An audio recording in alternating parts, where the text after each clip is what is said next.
Welcome to this webinar organized by the Islamic Renaissance Front Malaysia. Assalamu alaikum wa rahmatullahi wa barakatuhu.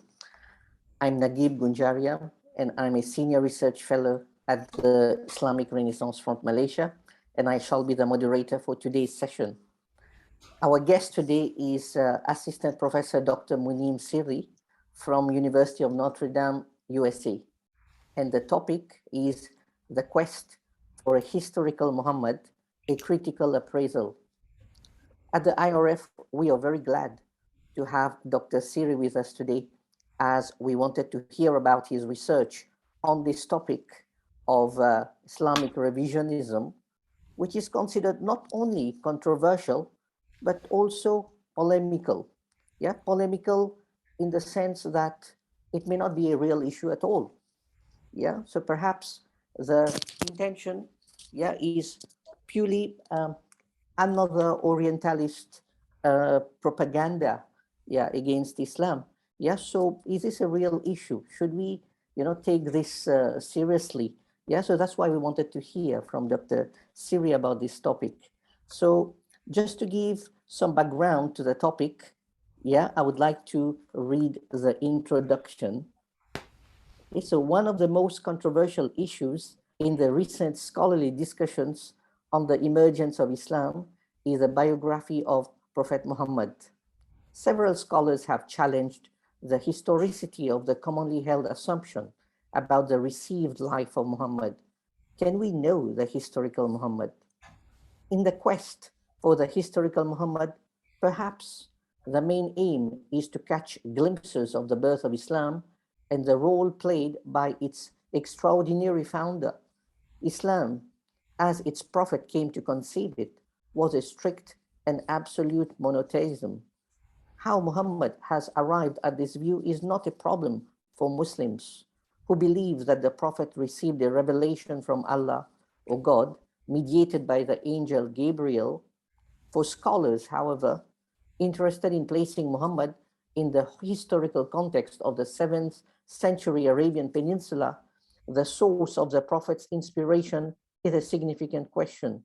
It is apparent that the two earlier monotheisms, Judaism and Christianity, constituted an influential presence in the Hijaz, the region comprising Mecca and Madina.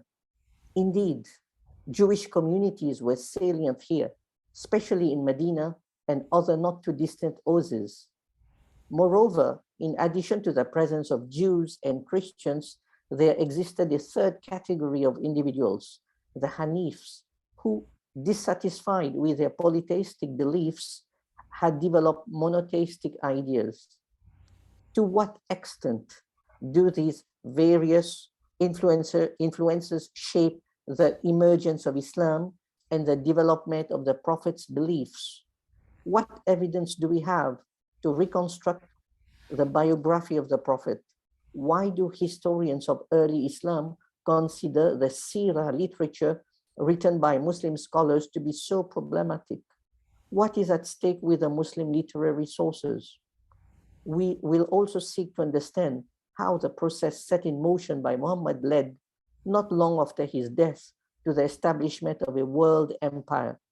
The speaker will reflect on these and similar questions by critically examining the most recent developments in the field of Islamic studies. In particular, his presentation will address how the historicity of Muhammad's life has been debated by traditionalist and revisionist scholars. And now some background information about the speaker. Dr. Mun'im Sirry is Assistant Professor of Theology with additional responsibilities for the Contending Modernities Research Project. He earned his PhD from the University of Chicago Divinity School. He did his undergrad and graduate studies at the International Islamic University in Islamabad, Pakistan, and master's degree from the University of California, Los Angeles, UCLA. His academic interest includes Quranic studies, interreligious relations, political theology, modern Islamic thought, and Southeast Asian religions and cultures. Along with Professor Gabriel Said Reynolds, He's an editor of journal Islam and Christian-Muslim Relations.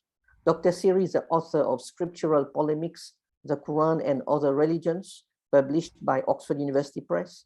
He's now finishing up his monograph dealing with both traditional and critical scholarship on Islamic origins. He's also coordinating the Contending Modernities Working Group on Indonesia, exploring and analyzing the complex relationships between various contending forces that have shaped or been shaped by religious life at both the societal and state levels.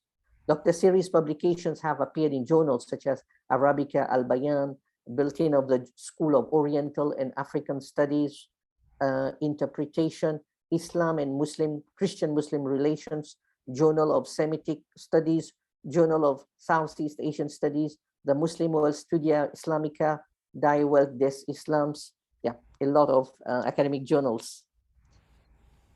So now how will this program run? Okay, so first I will be inviting Dr. Sirry for his presentation, maybe for about 30 to 40 minutes. Yeah, and then we are going to have a discussion. Yeah, where the audience can, of course, type in their questions. Please try to keep it brief, and if possible, yeah, please mention your name and affiliation. Yeah, yeah. So the purpose of today's session, yeah, is a reflection. Yeah, so on academic debates. Yeah, and as per the IRF motto, for people who think. So with that, without any further ado, let me welcome Dr. Mun'im Sirry to this platform. Yes, Dr. Mun'im Sirry, the floor is yours. Thank you, Dr. Nageeb, for the kind introduction. So the problem with too good introduction is that now it's difficult for me to live up to your expectations. So I'm now in trouble. So hello everyone. Good morning. Assalamualaikum warahmatullahi wabarakatuh. I hope everyone is managing okay in this pandemic time. So please, stay safe and healthy. Also, thank you, Dr. Farouk, Brother Farouk, for your invitation. So it has been a while since we met, I guess in 2017, I guess. So thank you for your hospitality and warm welcome when I was in KL long time ago. So friends, my presentation today is entitled "The Quest for Historical Muhammad." So do you see the screen? So the title, "The Quest for Historical Muhammad," is an attempt to understand the life of the prophet who lived in history. So this is, this kind of quest for historical Muhammad is not new at all.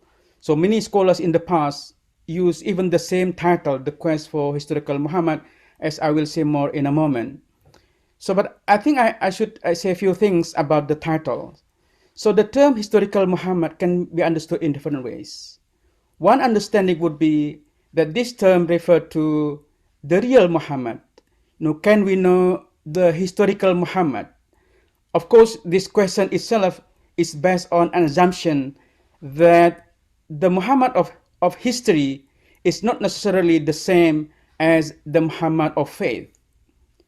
In the second understanding, the term historical Muhammad is not about the real Muhammad, but rather an attempt to explain, to understand, and also to reconstruct his life using the tool and method of the modern historical criticism. So I'm interested in the second one, although it might have implication on the first one, which is the real Muhammad. So before we proceed, I think I should give you some caveat to avoid a possible misunderstanding. So what I'm going to say is about the sources from which we learn or we derive our information concerning the life of the Prophet. It is not about his authority or his personality. So for Muslim, Muhammad, the Prophet Muhammad, is the role model whose life, whose character and manner we all want to, imitate and in our life. So my interest is not about his authority, because a prophetic statement or deed constitute the primary source of Islamic teaching, Islamic faith and practice, along with the Quran, of course. So, but my talk is not about his authority, but rather the sources from which we can learn, from which we can derive our information about his life. So I hope this is clear. So with that, kind of caveat, then we can proceed. So I will divide my presentation into 4 parts. The first part will talk about the emerging or the exciting research on the life of the Prophet. And the second part will say a few things about his life, the outline of his life, maybe just briefly. But for the most part, I will talk about the third and the fourth issue, which is the sources from which we can derive our information concerning the life of the Prophet, as well as identify some issues with the sources, including what does it mean to say that the Muslim sources are literary work. So that's basically the plan for today's discussion. So I really had to self-promote, but today's discussion is somehow relevant to the work that I have published recently concerning controversies of Islamic origin, in which I also discuss the topic that we will be discussing today concerning the life of the Prophet.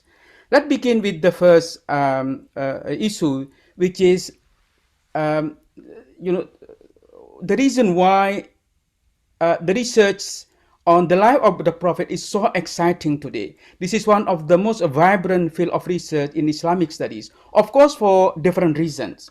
For Muslims, the excitement in the research on the life of the Prophet because of the close connection between the Quran and his life. So it is not only that the Quran was revealed to the Prophet, but also because understanding the life of the Prophet is so crucial for our understanding of the Quran. So the early Muslim exegete developed a specific genre on this. It's called al-asbab an-nuzul, or the occasion of revelation, looking at certain contexts during the life of the Prophet to understand certain passages of the Quran. In the traditional understanding, the Quran is often divided into 2 parts, right? So the Meccan surahs, those revelation that Muhammad claimed to receive in Mecca, and the next one is called the Madinan surahs, those revelation that Muhammad claimed to receive in Madina. So the reason why understanding the life of the Prophet is so important because of this kind of classification, that some part of the Quran was revealed in Mecca and other part is revealed in Madina. In order to understand certain passages of the Quran, we have also need to learn the context in which certain passages were revealed. Among Western scholars, their interest in the life of the Prophet is for different reasons. One of the reasons why Western scholars express their interest in the life of the Prophet is simply to understand religious figures. So, in the 18th century, some Western scholars express their interest to understand, the historical Jesus, and this kind of, interest in historical Jesus also led them to, to search what they call as the historical Muhammad. So, as early as 1926, Arthur Jeffrey already published his very interesting work on this with this title, The Quest for the Historical Muhammad, in which he examined scholarly work during his time concerning the life of the Prophet.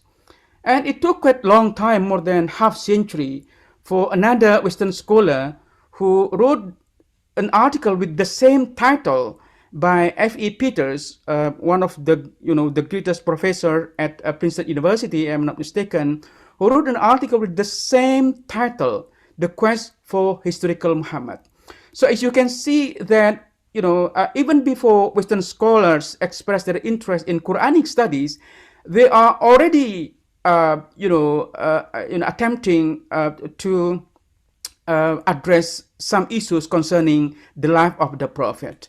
One of uh, you know Jesus historical Jesus scholar Ernest Renan, a French scholar who lived in the 19th century, he expressed his confidence about the history of Muhammad. So he claimed that unlike Christianity, Islam was born in the full light of history. The reason why he claimed that Islam was born in the full light of history, because according to him, that we know about the Islam founding prophet year by year, the fluctuation of his thought, his contradiction, and his weakness. As you can see from this, a very brief quotation, that he has a very negative view about the prophet. And he referred to Muhammad's life as contradiction and weakness, but at the same time, he expressed his confidence about the reliability of the Muslim sources from which we can learn about the life of the prophet. So he claimed that we know about the prophet Muhammad more than we know about Jesus. This is quite remarkable, that this kind of statement coming from someone who is known for his research on the historical Jesus. Unlike the Jesus of history, he claimed that we know the Muhammad of history more than we know about the Jesus of history. So this kind of statement turned out to be problematic, as I will say in a moment. But before we discuss about the sources, which I will focus in a moment, I think we should first, say a few things about chronology of Muhammad's life, which Muslim scholars agree on. That Muhammad was born in Mecca, although the Muslim sources do not mention the year in which Muhammad was born. The Muslim sources simply refer to the year of 11, which reflect the attack on Mecca led by the Christian kingdom, the Christian king from Yemen. But scholars agree that Muhammad was born in 570. And of course, later on, at the age of 25, as we know, that he got married with Khadijah, his only wife at the time. When he reached the age of 40, Muhammad claimed to receive revelation known as the Iqra events, because during the first revelation that the angel came to Muhammad and asked him to recite or Iqra, and therefore the incident is often known as the Iqra event. But interestingly, that the first revelation that Muhammad received was not in the first part of the Quran, but rather in chapter 26, as we know. And another event that scholars agree on is the night of journey that took place a year after the death of his wife, along with his uncle, who used to protect him, and the place, then the visit of Madinan people who came to Mecca to give allegiance to the Prophet before he decided to migrate to the city.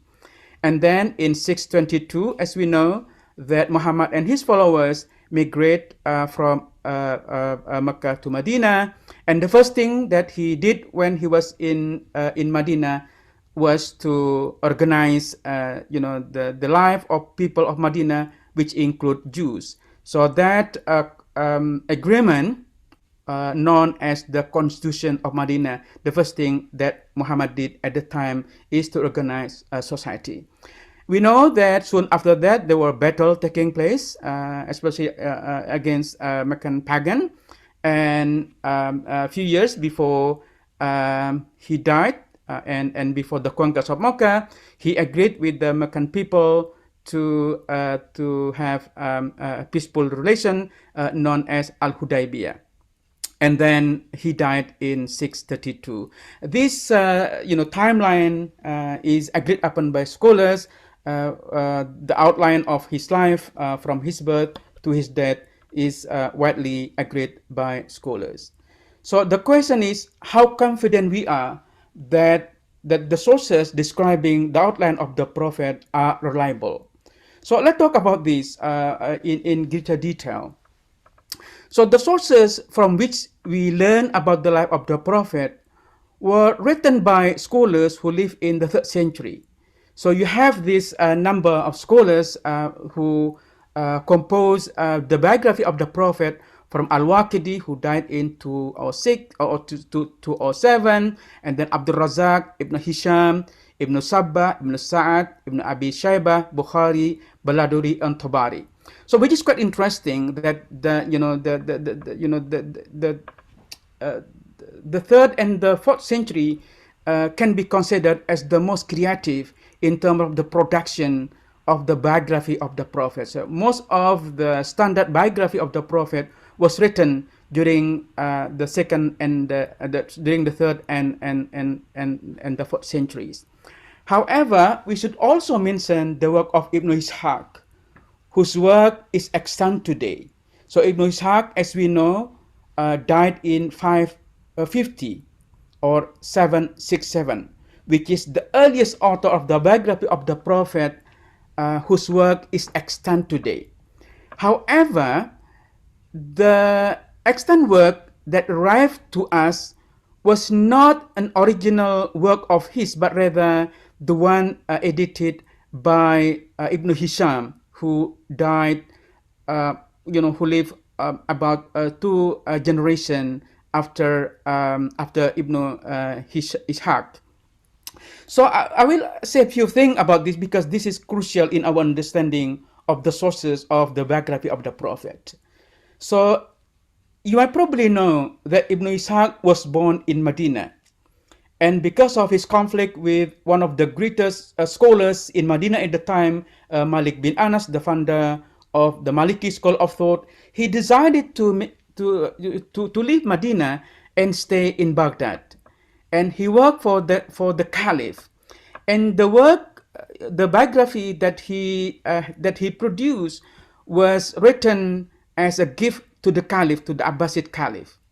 So it is therefore, it is not surprising at all that if we examine, his biography, you will see his favorite treatment of the Abbasid Caliphate. So even though Ibn Ishaq wrote his biography in the 2nd century, since he died in 150 of the Hijrah. However, he claimed to receive the tradition of the biography from his teacher, Ibn Shihab az-Zuhri, who died in 124. So which is quite close to the 1st century, to the life of the Prophet. So now, given the fact that the sources that we have, even the earliest one was written in the first half of the 2nd century, so we can identify at least 3 major issues with the Muslim sources. The first one is that those sources were written more than 100 years after the death of the Prophet. So, although most of the sources were written in the 3rd and 4th century, but at least we have one biography of the Prophet written by Ibn Ishaq, who lived in the first half of the 2nd century. So even the first biography of the Prophet was written more than 100 years after the death of the Prophet. So the problem for historical critical approach is that the first principle that any historian should follow is not to use any sources which are not contemporary to the event they purported to report. So since the first or the earliest biography of the Prophet was written by Ibn Ishaq, who lived in the 2nd century, from the historical critical perspective, even the earlier source should not be considered as reliable unless it can be corroborated with other sources. Because according to the first principle, the first canon of historical critical approach is that we do not use any sources which are not contemporary to the event that they purported. So one of the most exciting debates among critical scholars is this very question: can we shorten the gap between the events and their sources? You know, can um, we shorten the gap between the work of Ibn Ishaq and the life of the Prophet? Because there are more than there is more than one a century separating between the event and the sources. So some traditional scholars argue that the gap can be shortened by looking at by tracing the source from the early one. So many scholars, even in the West, attempt to shorten the gap by examining the chains of transmission. It's called al-isnad. In the traditional Muslim scholarship, the use of isnad to verify the historicity of the report is widely or commonly used by scholars. That in order to verify the historicity of certain report, we often resort to examining the chains of transmission. So not only in the context of hadith, but also in the context of the biography of the Prophet. So Western scholars also, some of them, use this kind of method to verify the historicity of the sources from which we can learn about the life of the prophets.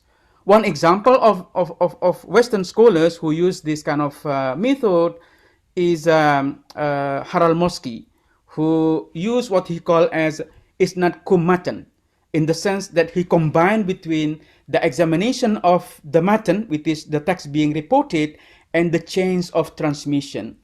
So scholars like Harald Moski argue that if we apply his method, the isnad kummatan, properly, we can ascertain that the second century source can be traced back to the first century of the Islamic era.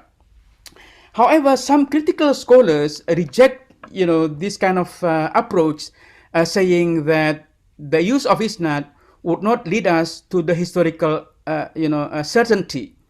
So, and therefore some even discard the Muslim sources altogether, and they prefer to use extra Islamic sources.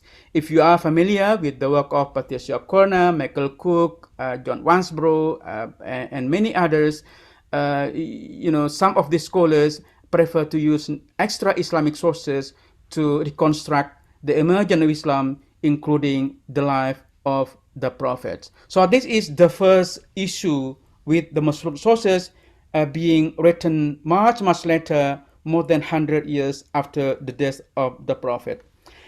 And the second issue with the Muslim sources is that they often contain contradiction.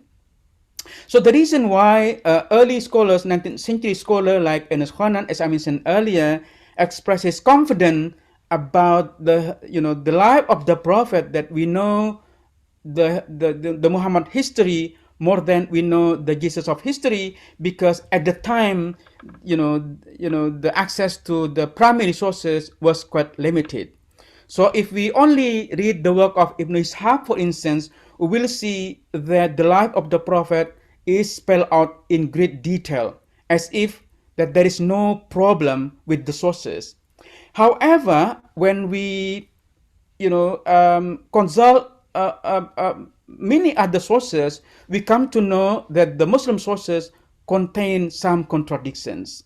Take the example, perhaps the easiest one is concerning the miracle that are often attributed to Muhammad, including the opening of his chest when he was child. As we know so well, if we read the biography of the prophet, that when Muhammad was child, he was taken care by someone outside the city of Mecca, known by the name of Halima. And one day, that the two angels came to the prophet, and he opened his chest. However, if you read the Muslim literature, you will see that the description about the opening of his chest take place not at the time when Muhammad was child, but rather when before the night journey. And some other sources even mention that the opening of the church took place before the first revelation. So even on this very simple issue, we find that the sources contain some contradiction. The problem that we have to ask ourselves, is this the kind of history that could have taken place, or rather that this is what the author believed that what happened. So there are two things that we have to pay attention. One is what really happened, what has actually happened. This is what history is all about. And the second one is what the author believed that what happened, or what the author believe or want the reader to believe that what happened. So that second one is not history, but rather salvation history. So report, concerning Muhammad miracles, for instance, the question is, can we identify this as kind of history, or they simply reflect a salvation history? So these are issues that we can identify when talking about the life of the Prophet, since they often contain a certain contradiction. And the third issue that I would like to talk perhaps in more detail is that those sources or the description about the life of the Prophet seem to reflect a theological development. So one example of this is that if we compare between the work of Ibn Ishaq as edited by Ibn Hisham, for instance, and we compare with the report compiled by Tabari, whose sources is also Ibn Ishaq, you will see that oftentimes Ibn Ishaq removed certain report from Ibn Ishaq's own work. So just to give you an example, is that this is quite well-known incident taking place during the time of the Prophet, that when the revelation stopped coming to the Prophet, according to Tabari, who rely on the work of Ibn Ishaq, saying that Muhammad attempted suicide. Okay. However, when we look at the work of Ibn Hisham, the report by Ibn Hisham, you won't find this report. Although Ibn Hisham claimed that he simply edited the work of Ibn Ishaq. You see how Ibn Hisham edited certain aspect or removed certain report, because according to his view, that kind of report is no longer possible during his time. Meaning that when the idea of the infallibility of the Prophet has widely accepted in the 3rd century, then it is not possible to include the report concerning Muhammad attempt to commit suicide because of his frustration that the revelation stopped coming to him. So there are many other examples, to show that the description about the life of the Prophet seemed to reflect later a theological development. Another example, even during the time when Muhammad was born, according to Ibn Ishaq, that his grandfather Abu Talib took him to inside the Kaaba and present to the statue Hubal. However, if you look at the recension by Ibn Hisham, he seemed to modify the report.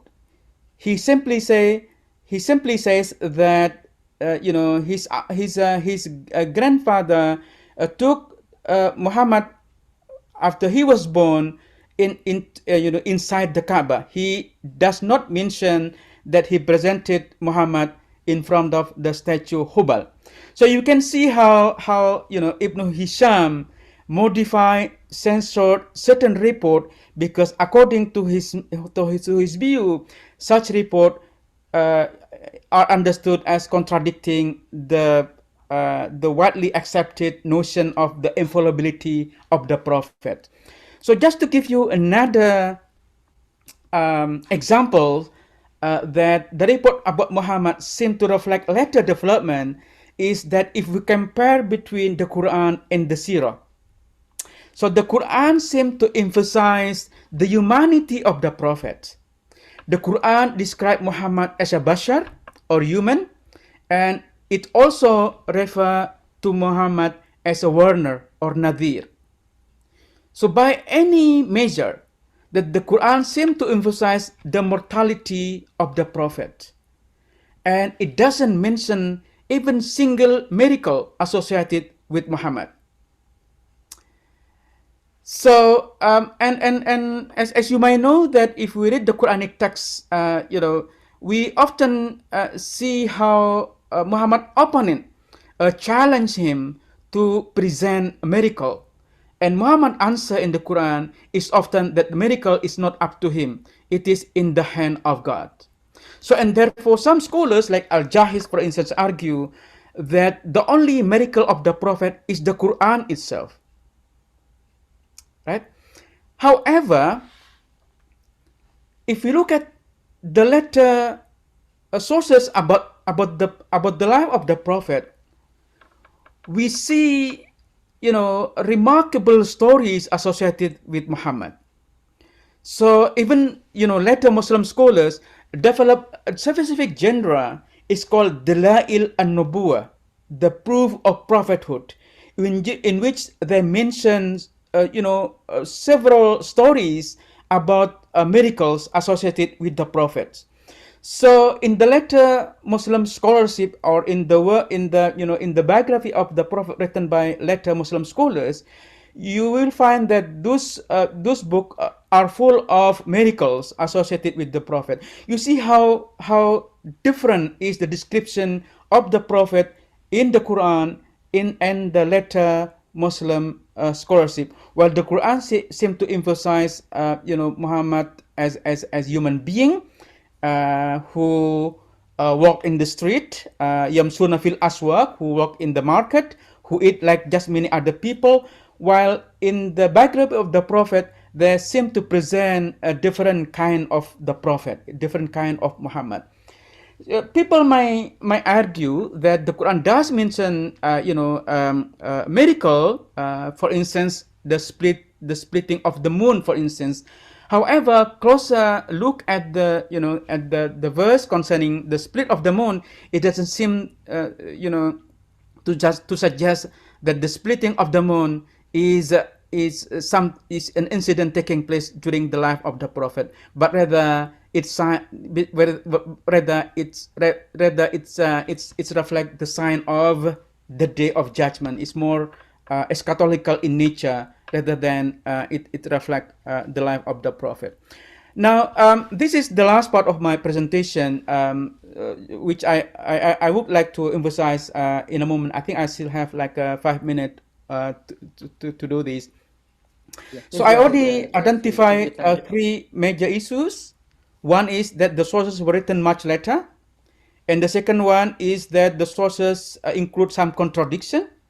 And the third one, that the description of the Prophet in those sources seem to reflect a later theological development. I would like to add another issue with the Muslim sources, which seem to suggest that the sources is more, is more literary in nature rather than historical. So what I mean by this is that the construction of the past preserved in those sources cannot be simply seen as history, but rather it is more like historical memory. By historical memory, I mean that the past is often, remember.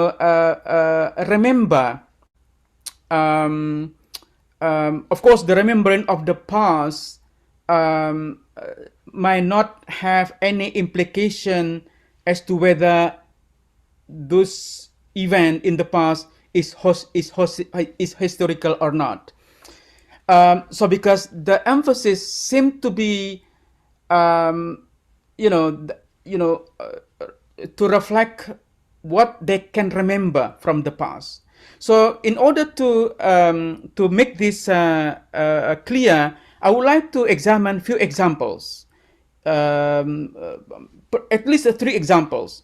The prophet birthday, his prophetic calling, the time when Muhammad began his ministry at the age of 40, and also his death. So interestingly, that these 3 events, his birth, his calling, and his death, according to the Muslim sources, these took place on the same day and in the same month. So Muhammad was born on Monday, the 12th of Rabiul Awal.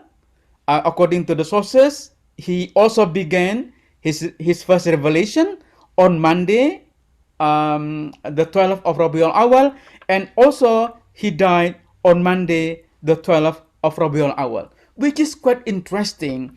How these 3 important events are associated with the same time, like Monday, the 12th of Rabiul Awal. Of course, as you know, there is no agreement about this, but at least this suggests that the Muslim sources seem to reflect historical memory, something that we can remember from the past rather than simply history. So let's begin with the first one, the Prophet birthday.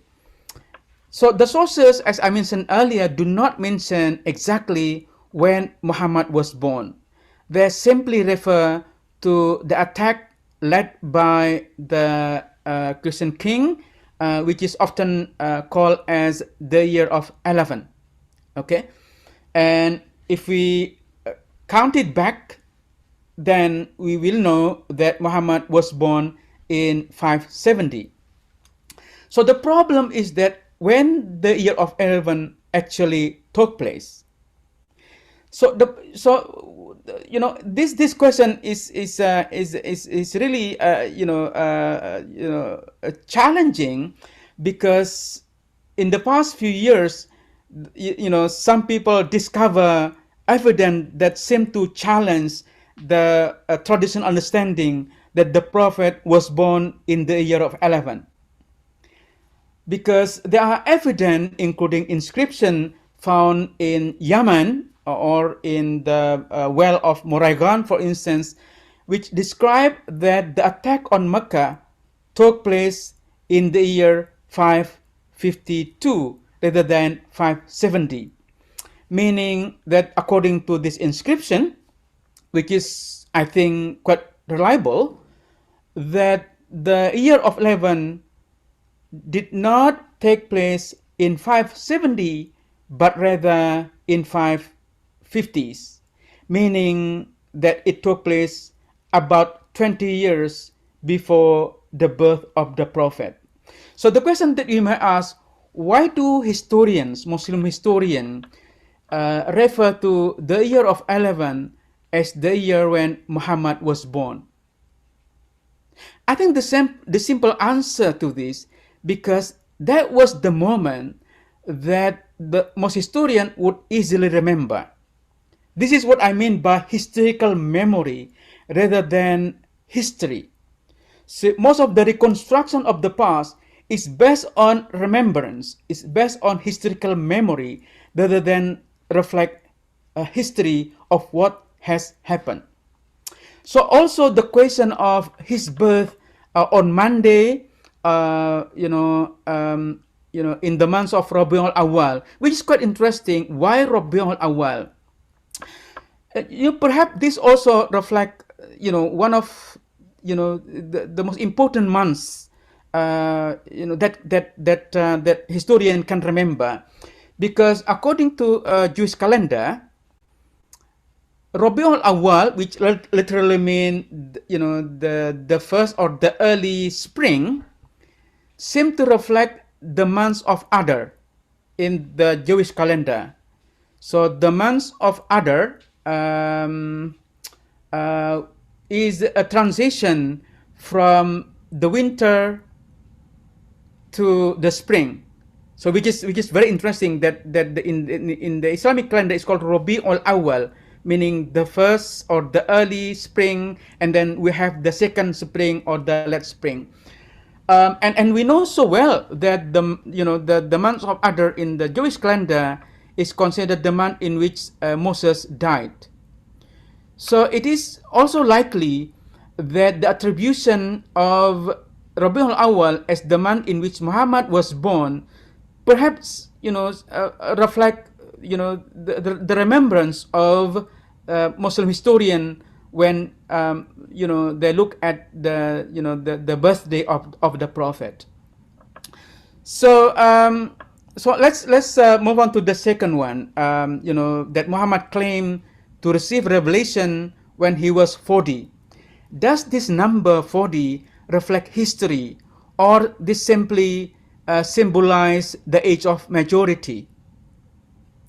So it is also likely that the number 40 may simply reflect something that it is easy to remember, because it symbolizes the peak of physical and intellectual maturity in which someone is ready to receive any kind of responsibility. So in any culture and any civilization, the number 40 is really widely accepted as a symbol of majority.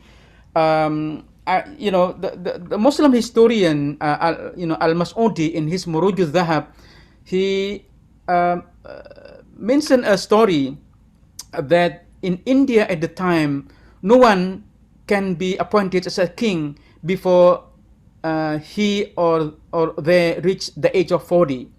So even in the English people would say that the life began at the 40. So it seemed like this number 40 reflect the symbol of majority in which someone is ready to receive any kind of responsibility. The Quran seems to suggest this too, right? In chapter Al-Ahqaf, for instance, chapter 46, verse 15, you see there when describing about the development of human being, the Quran says, Hatta balaga ashuddahu wa balaga arba'ina sana.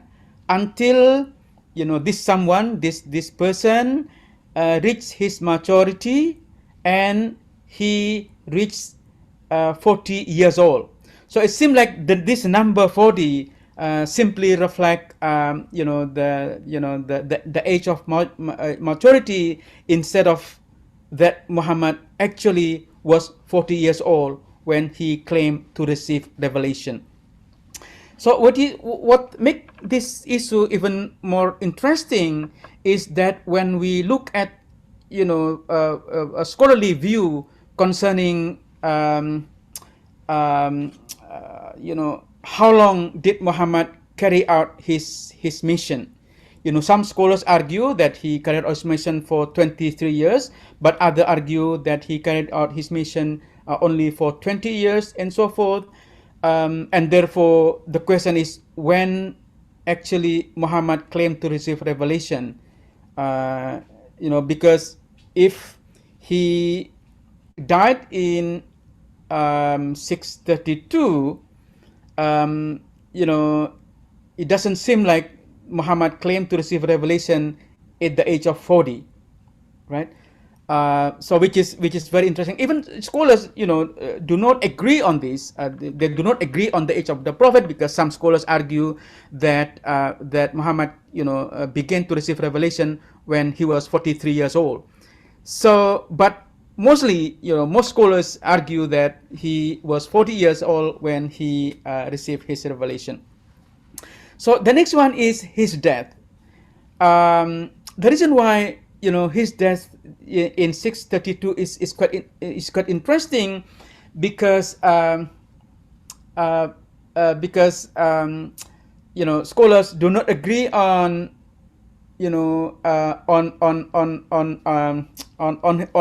on his age. Some scholars argue that Muhammad died at the age of 63, and others argue that he died at the age of 60, which is really interesting. If we look at the extra Islamic sources written closer to the life of the Prophet, we see remarkable difference between the Muslim sources and extra Islamic sources. I don't want to suggest that extra Islamic sources are more reliable in the Muslim sources. What I meant to say is that the extra Islamic sources seem to present something different from what is commonly understood by Muslim scholars. So one of the earlier sources written by Christians is now known as Doctrina Jacobia, written most likely in 634, meaning that this source was written only 2 years after the death of the Prophet. So this source refer to the conquest of or the invasion of Palestine by the Arab that took place in 634. And one of the eyewitness, report that the Arab were led by someone whom they call the Prophet. So, meaning that according to this Doctrina Jacobia, that it is likely that the Prophet Muhammad was still alive during the conquest of Palestine that took place in 634.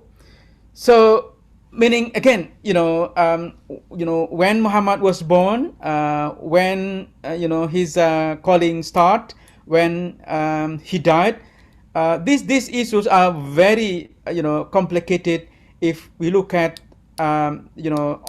different sources, because it seems to suggest that that the past are reconstructed, not simply to reflect history, but rather as historical memory. So let me just conclude, because I already took so many time. So my conclusion is that our knowledge of the emergence of religion is not only built on what has happened, but also what is believed to has happened. For a community of faith, both type of knowledge can be of the same importance.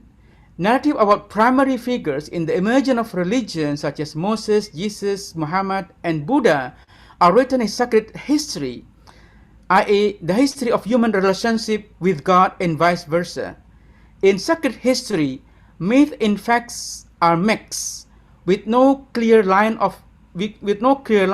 separating one from the other. And perhaps there is no such thing as religion without myth. So I think with that I conclude and I turn over to Brother Nageeb. So thank you. Assalamualaikum warahmatullahi wabarakatuh. Yeah, thank you very much, Dr. Sirry, for this very good presentation. Yeah, for presenting the issues. Yeah, which which are brought up by these scholars. Yeah. So here, before I take up questions from the audience, yeah. So I have one question for you. I mean, here we are arguing about small details. Yeah. So let's say some dates. Yes, some dates. Yeah. So some events. I mean, are they so destructive to the integrity of Islam? And also, one more question I have for you is, why all this debate? Does it really matter so much? No, it doesn't. It doesn't destroy any integrity of Islam at all. It's simply the question of sources. So for historian, sources are the only window to know about the life of any individual. So the reliability of the sources is the main problem, the main issue that need to be discussed. It doesn't mean that critical sources they want to discard the Muslim sources altogether, they simply suggest that the Muslim sources should be treated with critical eyes. So it should not be accepted as best value. So and therefore the reliability of the sources must be examined critically. So I think that is the real issue. The fact that the sources written much later, that they include some contradiction, and also seem to reflect later development. So those three issues urge us to rethink about the reliability of and the historicity of the sources. This doesn't, doesn't destroy the integrity of the prophet. They simply ask what sources that can we use to reconstruct the life of the prophet. So that is the main issue. Thank you. Thank you. Yep, I'll come back to that again, yeah, in other forms later, but I'll take some questions from the audience first.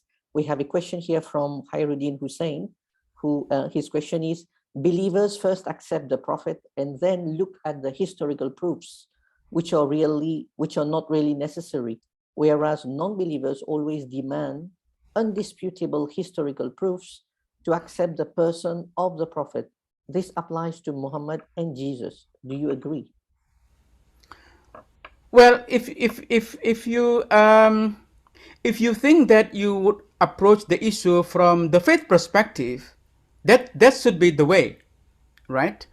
But if you like to approve from the scholarly perspective, then you should examine the sources, even if you believe that Muhammad exists, that Muhammad is a prophet, that we claim to know about him. But there is nothing wrong with an attempt to examine the sources so that we can ascertain that the prophet that we believe in is really the prophet of history, the prophet who lived in history, right? So I don't think that that critical approach to the sources would undermine our faith. So so the faith should not be an obstacle for research.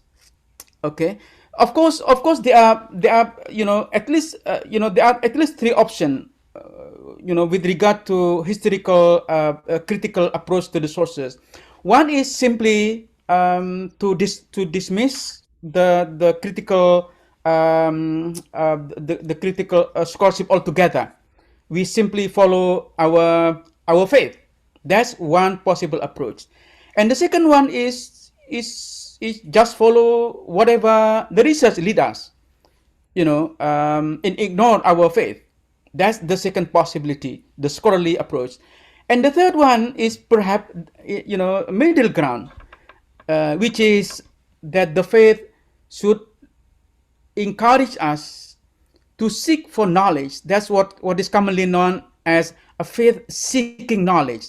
The faith that is not become obstacle for our search for the historical truth. So I tend to, I'm inclined to the middle ground, meaning that our faith should not be an obstacle for historical critical approach, because the faith should lead us to search for knowledge instead of hinder any critical examination of the biography of the prophet.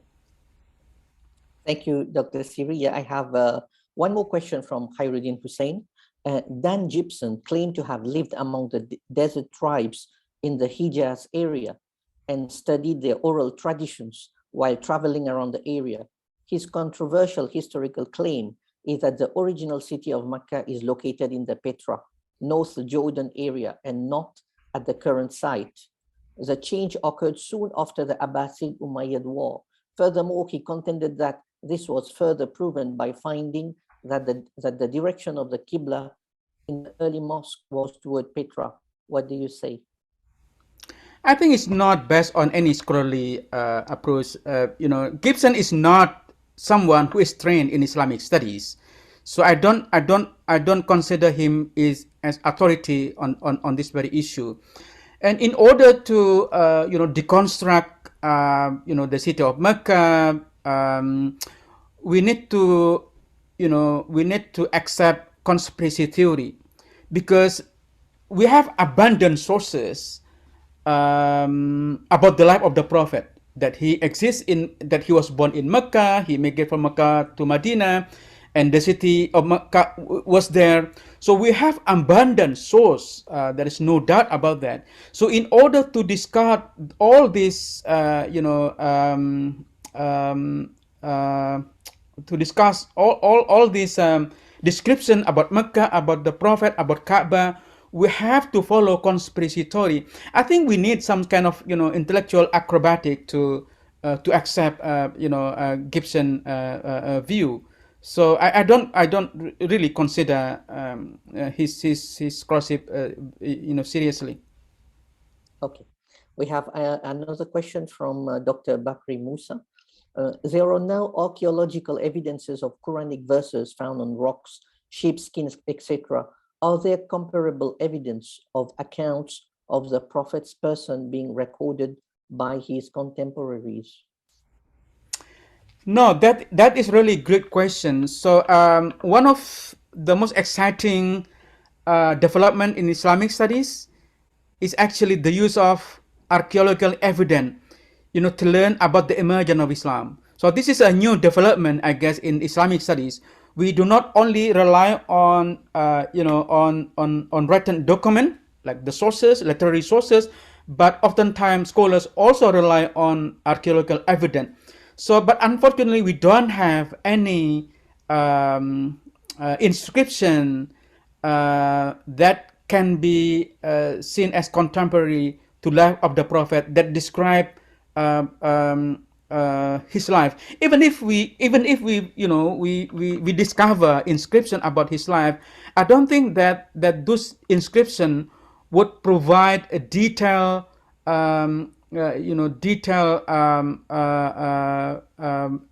information about his life.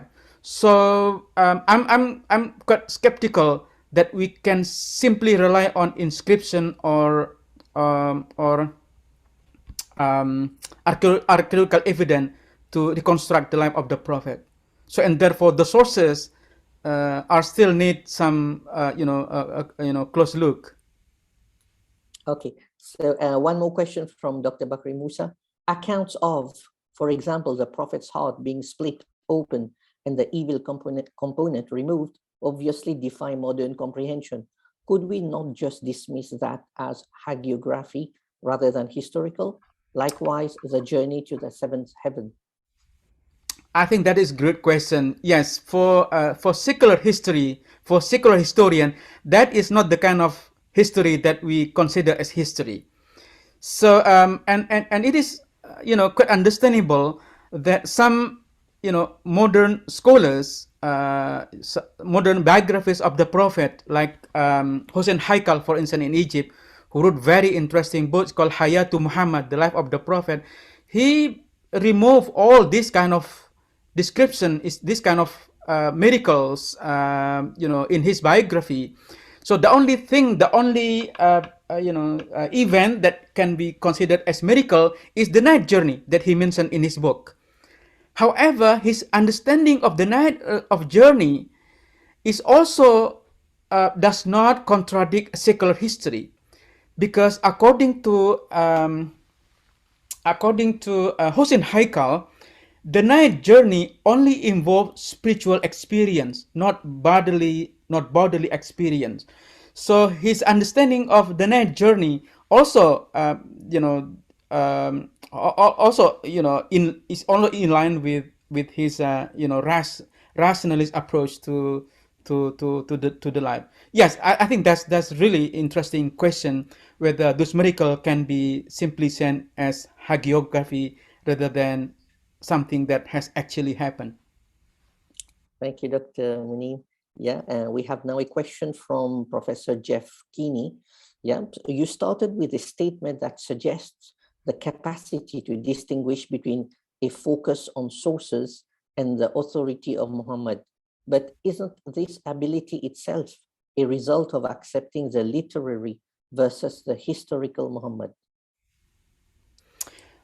Well, the point that I like to emphasize when I begin by saying that we need to distinguish between his authority and his life is simply because the life of the prophet is different from his hadith.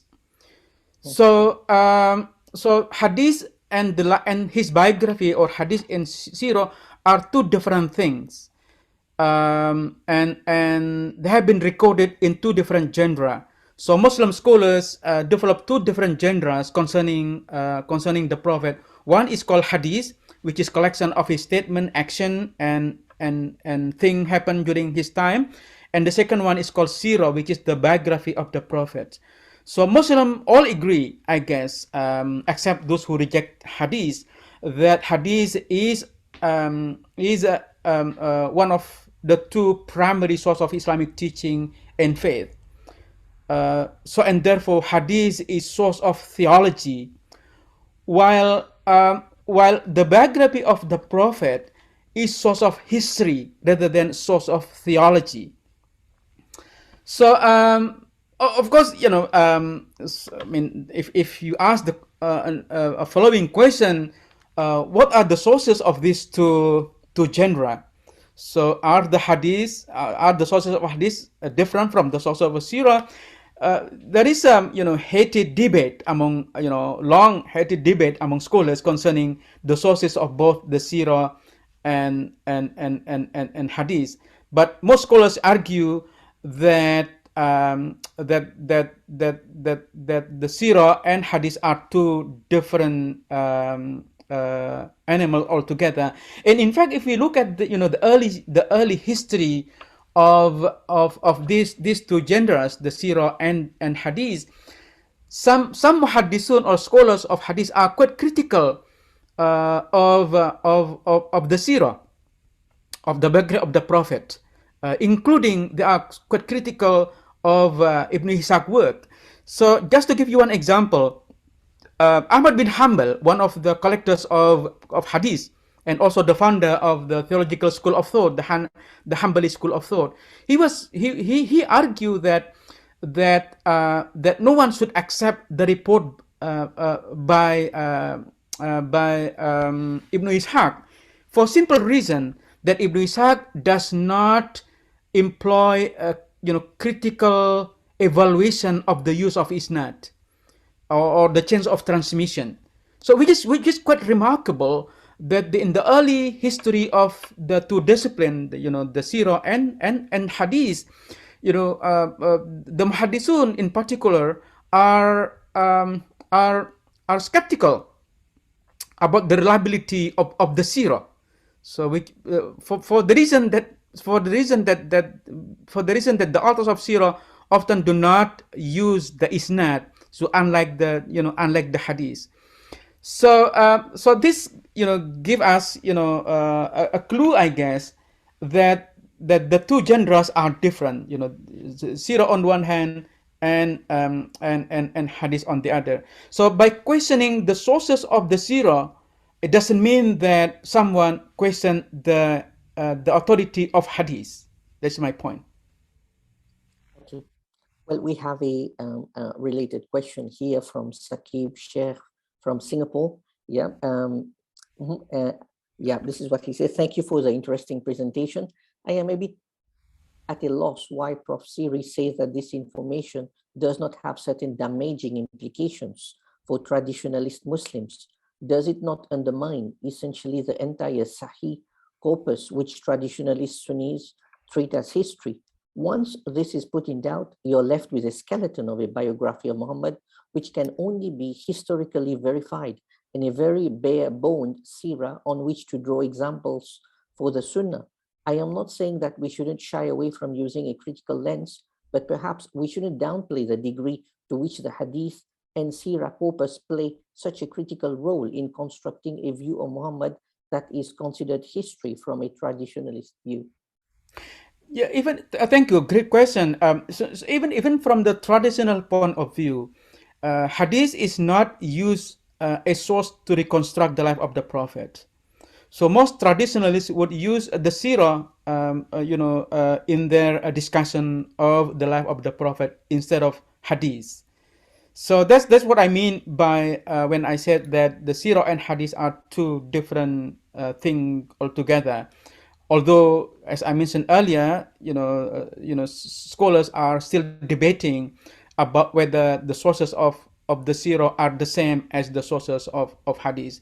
Even revisionists who argue that the sources of both Hadith and Sirah are the same, they still debated among themselves whether Sirah come first and then become Hadith, or Hadith come first and then become Sirah. So scholars like John Wansbrough, for instance, argue that the Sirah come first, and when the historical element of the Sirah is removed, and then it becomes Hadith. So, but other scholars argue that the Hadith come first, and then it becomes Sirah. When the Hadith put together, different Hadiths put together and develop into narrative, then it becomes Sirah. However, most scholars argue that especially among traditionalists, they argue that the Sirah and the Hadith are different, and the sources of these two genders are also different. So questioning the sources of the Sirah does not imply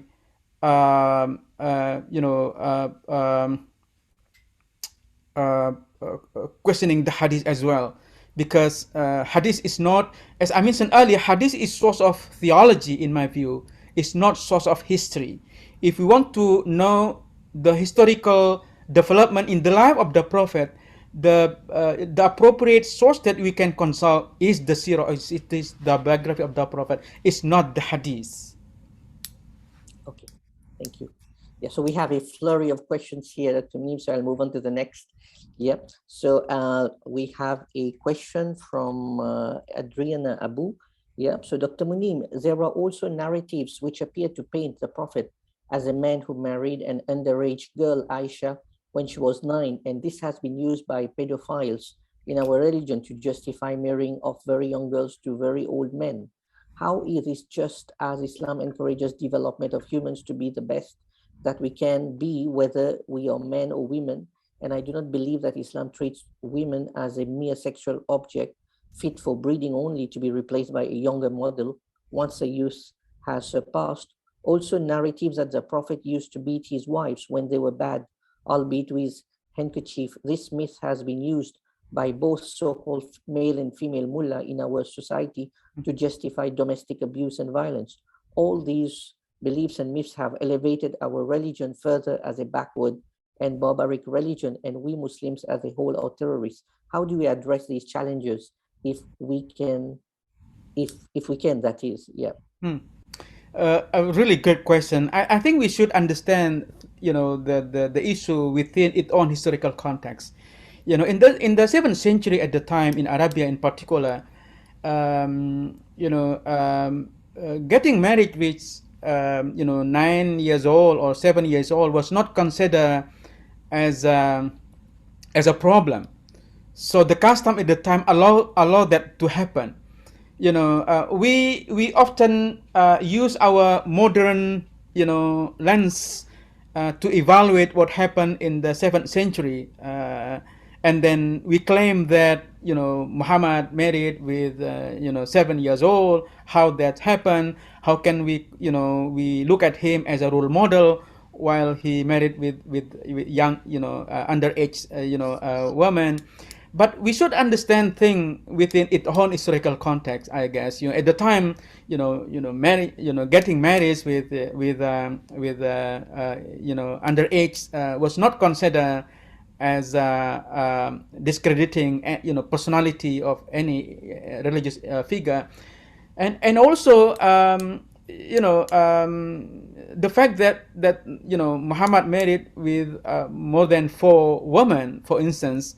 If we look at this from modern perspective, we certainly would have a different impression. But I think we shouldn't read too much into the early history of Islam using our modern our modern perspective, because we fail to understand history if we use our modern mind as a standard to judge what happened in the past. So I think it is very important to understand the life of the prophet within its own historical context. Thank you, Dr. Sirry. We have a question now from Yap Xian Chin from Taiwan. Yeah, so it's about the age that the prophet received the calling. I am wondering if it reflects traditions of Jewish or Christians, because 40 is significant to them. For example, Moses went to Mount Sinai for 40 days. Israelites live in the desert for 40 years, and Jesus was tempted by Satan for 40 days. You may also know it is Lent for Christian just now. Yeah, I agree. I totally agree. So the number 40 seems to reflect, an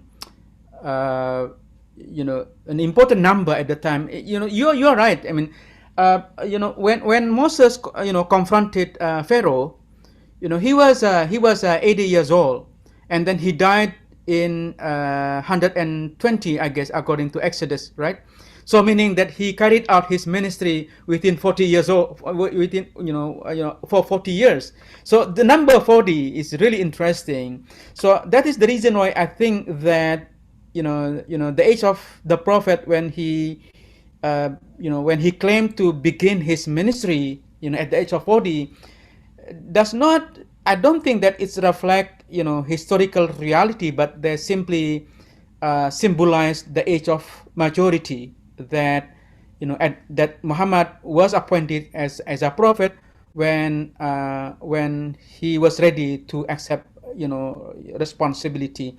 Al-Jahid, one of the greatest literature in the past among Muslim, I remember that he said, like, if someone cannot be wise by the age of 40, that person will never be wise throughout his life. So again, how important is number 40 there, so which reflect the balance of both physical and intellectual maturity. So I totally agree with you that if you look at the Bible, the number 40 seems to reflect quite distinct number in the life of religious figures. Thanks, Dr. Sirry. Yeah, we have a question here from Aziz Ba'amir. Would it be possible that no documentation is closer to the time of the Prophet's life, as the emphasis was more on faith rather than on the man? This is not disregarding your idea of critical evaluation of early Islamic sources. Well, yeah, I mean, it's really difficult to to identify whether we have any written sources, but certainly there is no extant source that we have about the life of the Prophet until the 2nd century, right?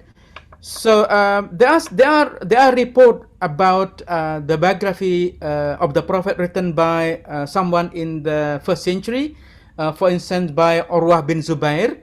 So as you may know that Urwah bin Zubair was a nephew of Aisha, one of the youngest wife of the Prophet himself. So according to a report that Urwah bin Zubair wrote his notebook about the life of the Prophet, and it was presented to the Caliph Abdul Malik bin Marwan and his son Sulaiman bin Abdul Malik. Because both the Caliph, Abdul Malik bin Marwan and his son, do not agree with the content of his description about the life of the Prophet, then they ordered the book to be burned. So there are reports, of course, that some early authors in the 1st century already produced the life of the Prophet, although those rating do not reach us today. So we don't really know whether, again, if you look at from the historical critical perspective, we don't really know whether Urwah bin Zubair himself wrote any book, although we have report about him being one of the earliest author of the book, although his work is not extant today. Okay, thank you. We have another question from Khairuddin Hussein. Can we safely say now that history is just a record of what the writer wants to convey for posterity, and this is colored by his own belief and perception? This would mean any scholar now can question what previous historians, writers have written, and this includes archaeological findings. Well, it's really interesting. I mean, we don't have, as I mentioned earlier, we don't have, sufficient archaeological evidence to compare with the sources that we have, right? If we think that the sources written from the faith perspective, that they wrote the sources, the description about the Prophet Muhammad, in light of in light of their belief at the time, like to confirm with, like, the doctrine of the false, the doctrine of the infallibility of the Prophet, for instance. The problem is that we don't have any, maybe we have, but we don't have sufficient archaeological evidence to compare, with the sources. So what we can do is that is to develop, a method to verify or to distinguish between what seem to be fact and myth. But again, scholars differ, what kind of method that we can use. Scholars like Montgomery Watt, for instance, who is regarded as one of the traditionalists in the West, he simply suggests that if we can use common sense, we can distinguish between fact and myth. What he means by common sense is that if we can distinguish the political aspect from, if we can get rid of the political aspect of the Sirah, he said we can identify the historical kernel from the sources. Other scholars seem to suggest that we need more than common sense to verify the kernel of history from the sources. And some scholars, even more skeptical that that the sources written from the faith perspective should not be accepted as historical evidence to reconstruct the life of the Prophet. So this is the reason, my friend, why the research about the life of the Prophet is so vibrant, is so exciting in the past few years, that scholars engage in polemics, especially between traditionalists and revisionists, in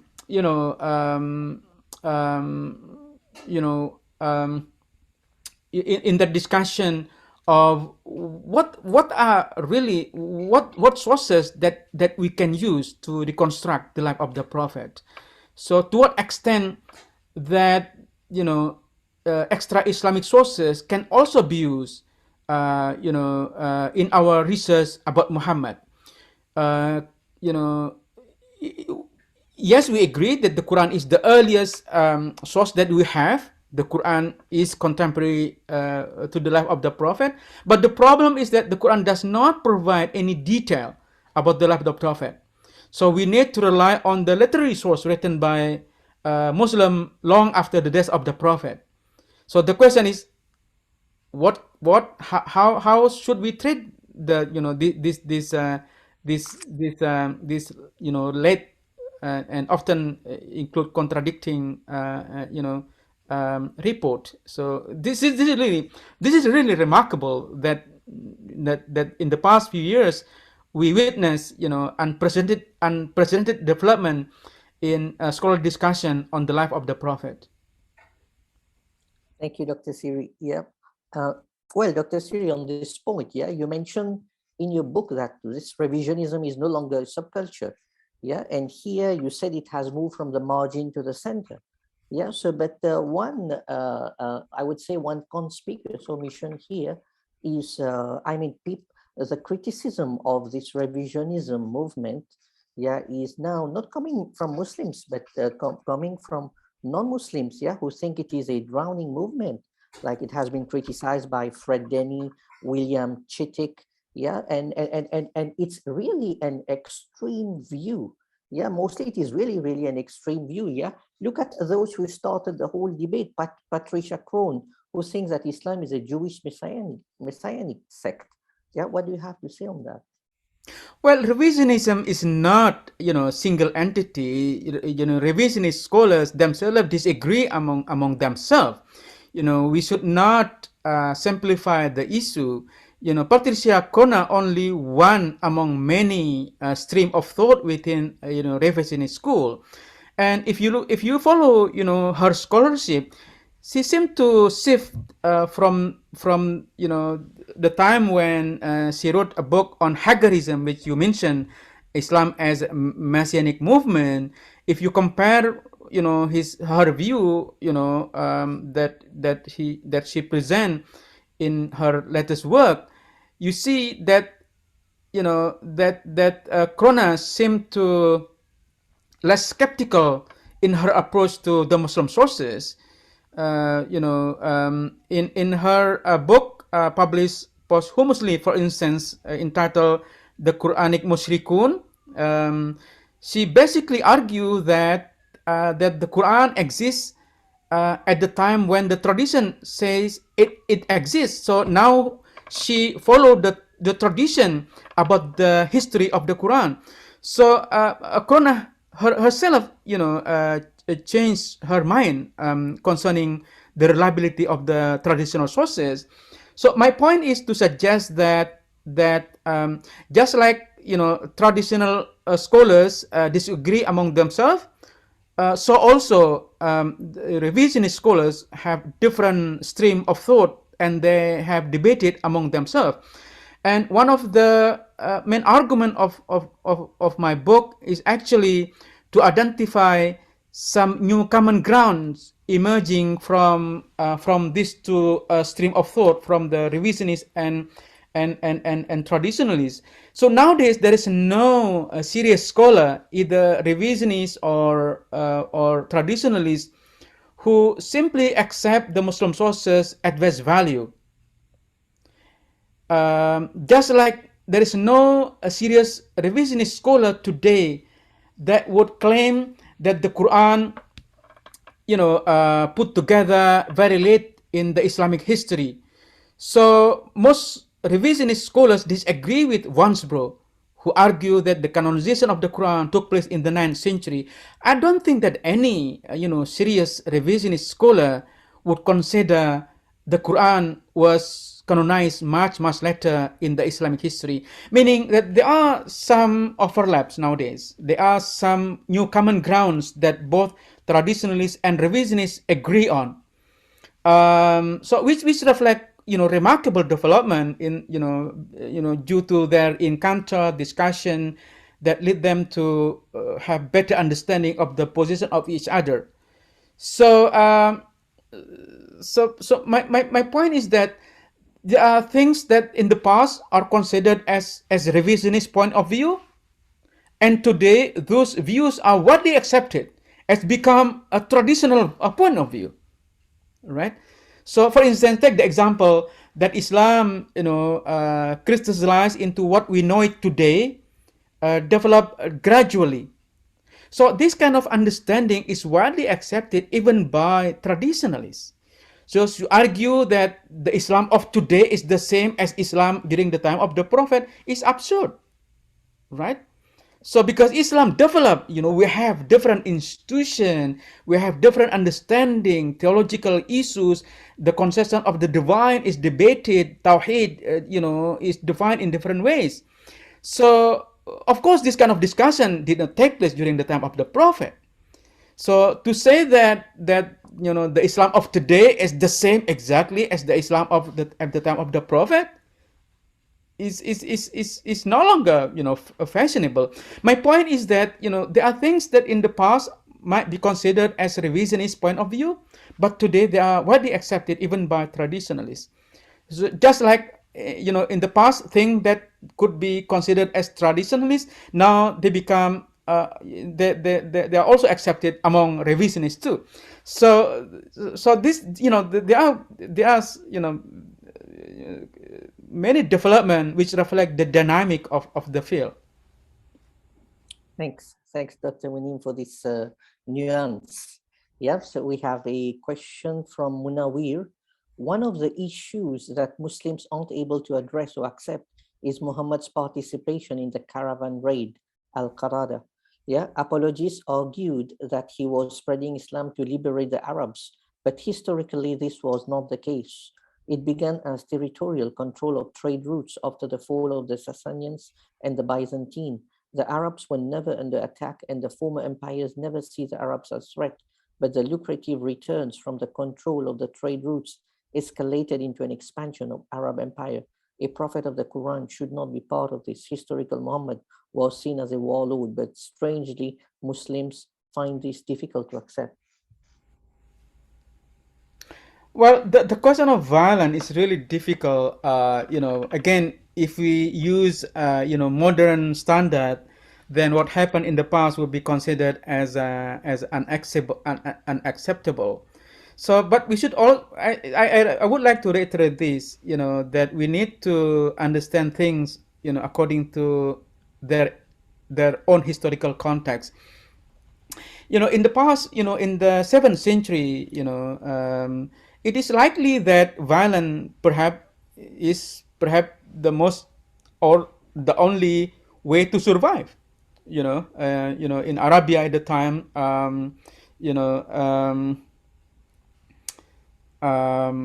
but this is not typical of Islam, right? So if you look at biblical prophet, for instance, from Joshua, Moses, and others, they are all violent. So to identify violence with the action of the prophet because he participated in battle in those kind of thing, and therefore associate Islam with violence, I think it's not acceptable. Because we ignore the long history of the emergence of any religion.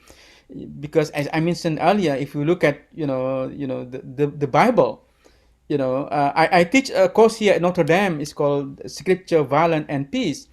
And at the beginning of the class, I ask students which book of the three, like the Old, the New, and also the Quran, is the most violent. So oftentimes, people refer to the Quran as the most violent book. But at the end of the semester, when we discuss all the three scriptures, almost they agree that the Old Testament, the Hebrew Bible, is the most violent scripture of the three. So it is like kind of stereotype, the people associating violence with Islam, with the Prophet Muhammad, with the Quran, without understanding the context. Often, because we are often shaped by the media, that often portraying Islam in unique way. Light. Yeah. Okay, yeah, thanks, Dr. Mun'im. Yeah, one question from Muhammad Saifuddin. Could you please elaborate on the disagreement between Imam Malik and Ibn Ishaq that led to Ibn Ishaq migrating to Baghdad? Could you please repeat what Imam Ahmad said about that? Well, we don't really know what exactly that disagreement, but it seemed like the disagreement is so personal. So they attack each other using some personal, attribution. For instance, Ibn Ishaq, refer to Malik bin Anas as the son of slave, while Malik bin Anas, used the term Dajjal. He used this minat dalajil, meaning among one of the Dajjal, one of the Antichrist.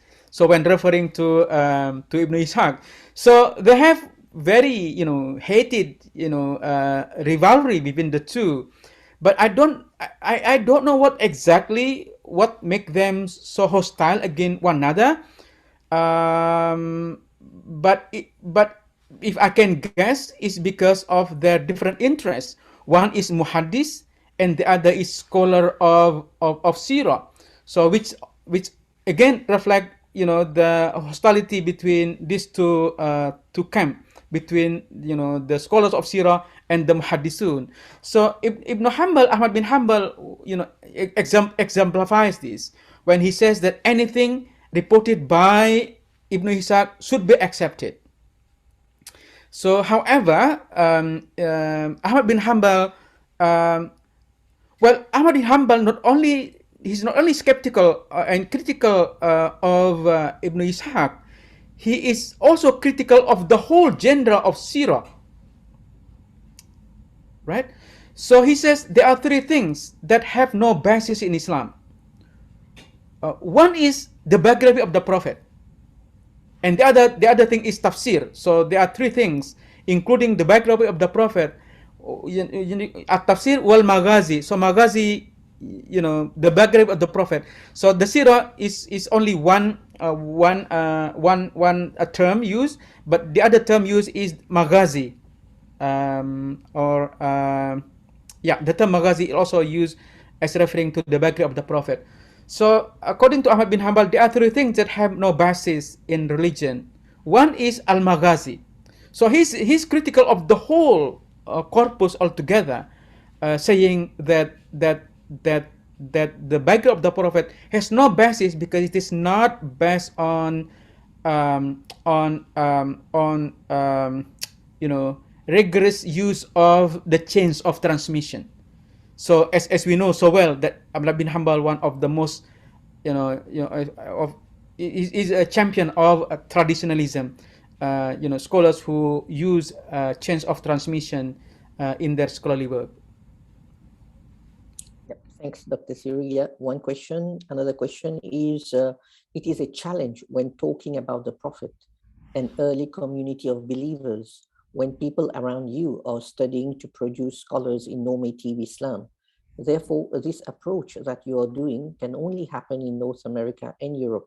How far can studies such as yours impact into normative Islam? Well, I also published my work in Bahasa,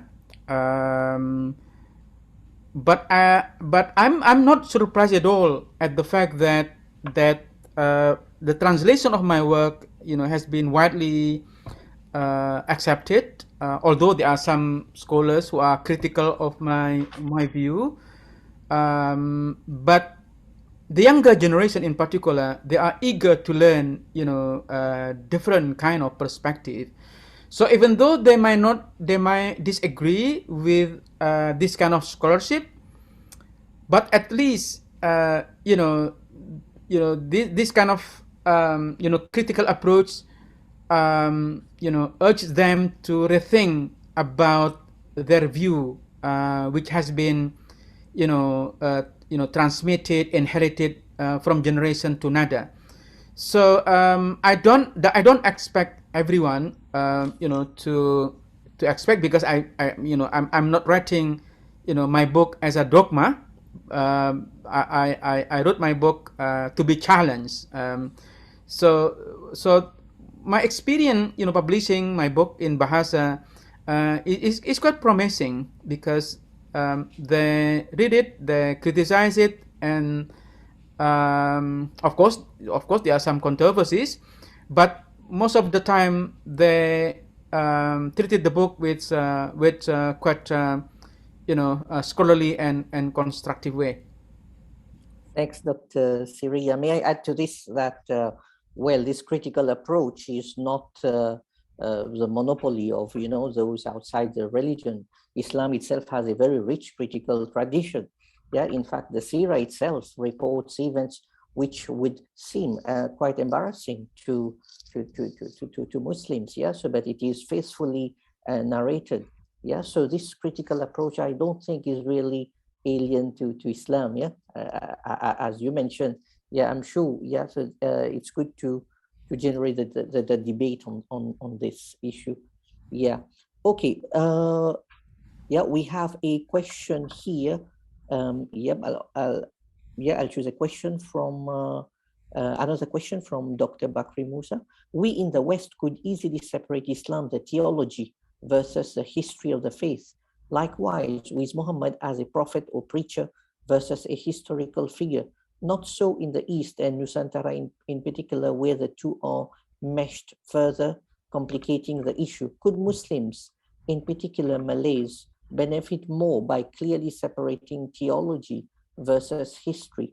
As you're aware, in response to this, there is now a strong movement of Quran-only interpretation of our faith and reducing Hadith corpus to merely interesting reading. Well, that's really a great question. I don't think that I will do justice to answer the question because you raised very important issue there concerning to what extent that this critical scholarship would would help the community of faith. So, but my personal view on this is that I don't think that perhaps I just reiterate what I already said. I truly believe that that rejecting scholarly approach, historical critical approach, as being an attempt to undermine Islam and so forth is not healthy. The easiest one to reject critical approach is simply by dismissing it. But this is not the type of scholarly attitude that Muslims should develop, right?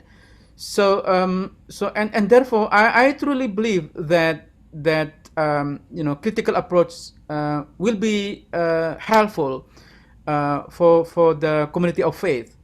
Even if we don't agree with their conclusion, but at least we understand the way that they reach the conclusion. Okay, so why certain critical scholar have certain view concerning Islam. So I don't think that we just reject the conclusion.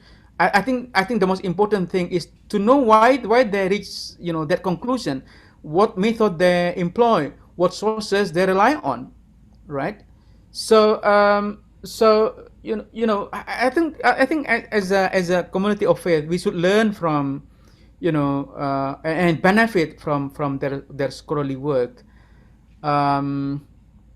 So because in my view, the question is not whether Muslims can be critical of the sources of their religion. I think the question is not whether they can, but they must. The Quran encourage us to always think about about everything. We know this so well, that the word afala tatafakkarun, don't you think, la ayatin liulil albab, a sign for those who think. So the Quran used this kind of encouragement to think in numerous time in the text, and also the urge to do tadabbur of the kitab, right? So but the second question concerning Quran is also another big topic that I don't think that I can do justice to answer the question, because this movement has often been misunderstood, right? So yes, there are some who reject the prophetic tradition, saying that we can only rely on the Quran. So the Indo-Pakistan scholar like Ahmad Parvez, for instance, known as a Quranist, or someone in Egypt like Abu Zaid in the past, not the contemporary Abu Zaid, but rather Abu Zaid al-Damanhuri, who wrote a book, tafsir is called Al-Hidayah wal-Irfan, one of the most controversial commentaries of the Quran written in the 20th century by the Egyptian Abu Zaid al-Damanhuri. They are Quranists in the sense that the hadith does not explain the Quran, but to argue that Muslim can live an Islamic life without the hadith is unthinkable, right? Because the Quran is very generic. Yes, the Quran says that prayer is obligatory, but we do not know how to pray, how many times we should pray, the way we pray, unless we rely on the hadith. So if we truly, reject, the hadith and just rely to Quran, I don't think that one can live an Islamic life. So I think the reason why I say that this movement has often been misunderstood, because just by saying that one is interested in interpreting the Quran using other part of the Quran, even that kind of attempt has been accused of being Quranist, just by claiming that we want to interpret the Quran using other part of the Quran. So while at the same time, they also rely on hadith in their practical life.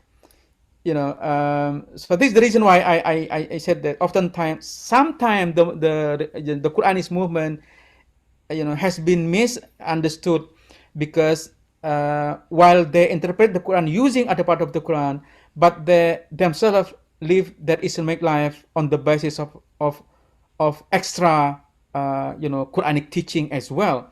So I think I don't know. Maybe I'm not elaborating this clearly, but I'm now working on a book. It's called the Quran cross-reference, which will come out shortly by the Greater, in which introduction I wrote quite extensively about this new development in Quranic exegesis called Tafsir Quran bil Quran. So I traced the origin of this notion, this method, including examining some modern Quranic commentaries that rely on the Quran to interpret the Quran. And some of them have been accused of being Quranists simply by interpreting the Quran in light of other part of the Quran, although they claim that they believe in the hadith. So I think we have to be very careful using the term Quranist, whether this reflect rejectors of Sunnah, right? Those who or Munkiru Sunnah, or they simply rely on the Quran to interpret other part of the Quran. Thanks, Dr. Sirry. Well, now I'll go to, I'll say, we'll go to the nastier questions. Yes. So one question we have is, in a simple way, could we say that the existence of Muhammad is not yet scientifically proven? Well, I think it is difficult, to deny that Muhammad is historical figure, right? So even though we don't have contemporary sources that would meet the requirement of historical critical approach, but simply because we don't have contemporary sources, then we deny his existence is problematic. There are for a number of reasons. Okay, one is that even on the basis of extra Islamic sources written much closer to the time of the Prophet, as I mentioned earlier, Doctrina Jacobia was written only 2 years after the death of the Prophet. So it was written in 634. This source written by Christian already alluded to the existing of an Arabian prophet, although it doesn't mention Muhammad by name, but it does mention that the invasion of Palestine was led by someone whom they call the prophet. And then when the eyewitness asked people of knowledge, a Jew, concerning this Arabian prophet, the reaction of that knowledgeable person saying that that Arabian prophet is a false prophet, which is a common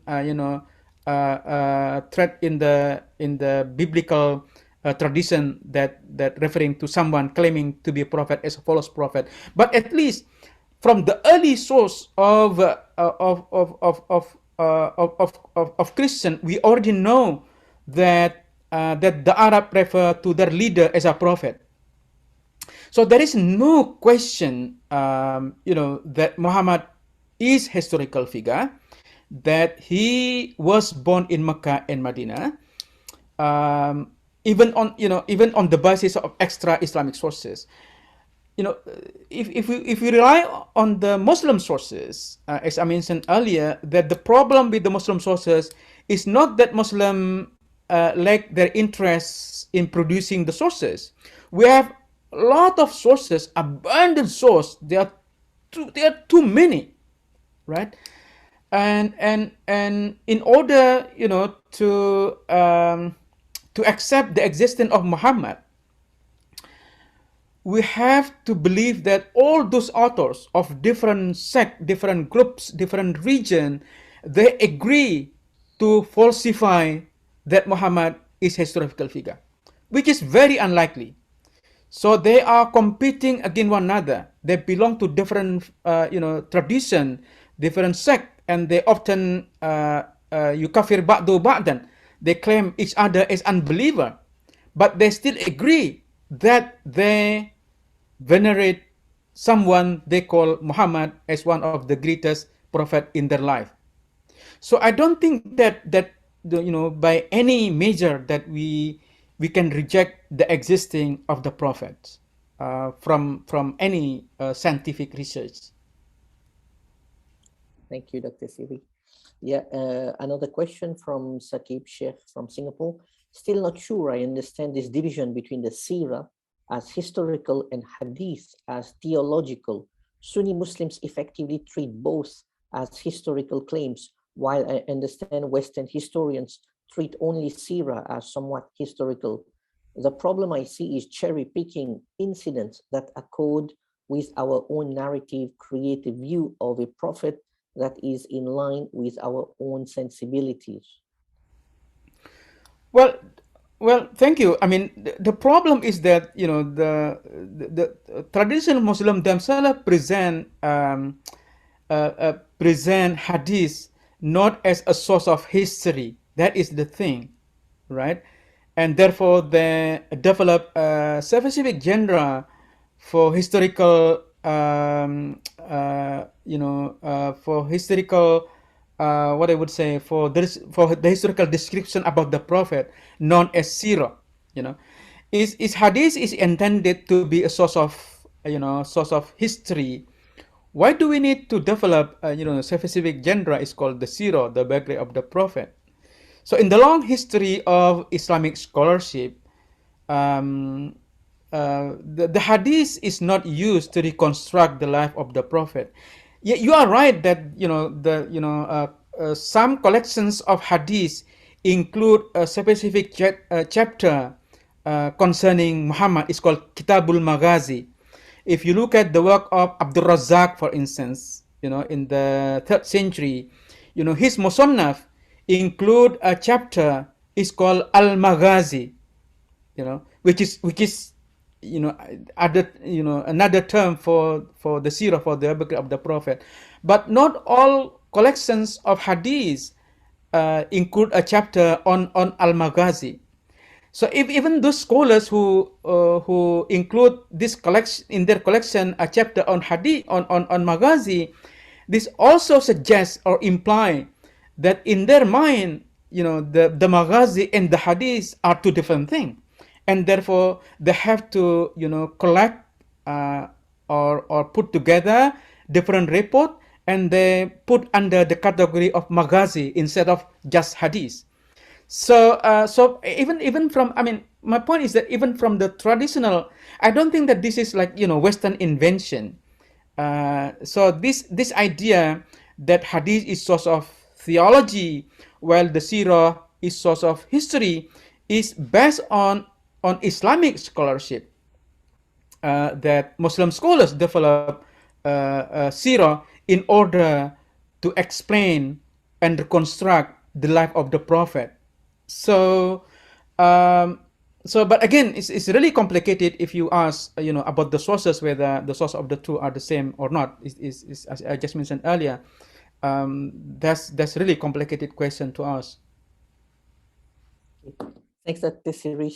Yeah, we have one question from Haji Fadullah Wilmot, who is one of the directors on the IRF board of directors.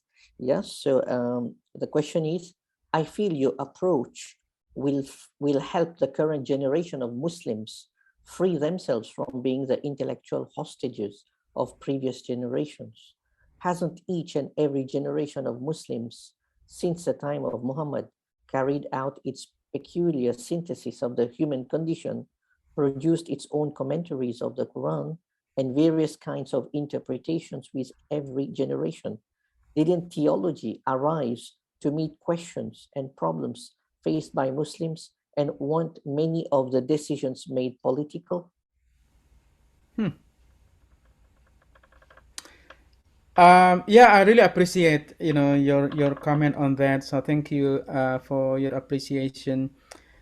Um, yeah, I totally agree. Although you really do not frame your commentary as a question, but I really agree that our scholarship is shaped by our own historical political context. Yeah, I don't think that anybody would be in the sense free from any personal or political view in our production of knowledge. So I really appreciate that we should not just take the tradition from the past at vast value with the understanding the political bias that shape their work. So, and therefore, although we cannot simply reject the past, but at least we should use our critical approach in our in our discussion of the tradition. So I really appreciate your point on this. So thank you. Mhm. Yeah, thanks, Dr. Syria. We have, here we have one question. I'll take this question. I don't want to take it, but I'll take it just to illustrate the kind of hyperbolic skepticism, yeah, about revisionism I was talking about. And this question is from Andy. Yeah, Prof. Sirry, is ayah in Quran started from Muhammad or much earlier? I have read that old manuscript part of Quran is 200 to 300 years old. Earlier, yeah, based on carbon testing, it meant before the birth of Muhammad. What do you think? Oh no, no, the carbon dating. If you mention, if you refer to the carbon dating of the manuscript in Birmingham and other part of the world, they have a range of time, from like 5th century to 7th century, and then if you um, the range can be closer. um, Actually, my book deal with this. One of the argument in the book is that is actually examining the recent development in the manuscript studies. So I have one section in the book talking about modern research on the manuscript of the Quran. And my conclusion is that based on the scholarly research on the manuscript, it seemed like scholars, there is like a consensus among scholars today that that the stabilization of the text of the Quran must have taken place much earlier than it is and it is assumed by scholars like Wansbro.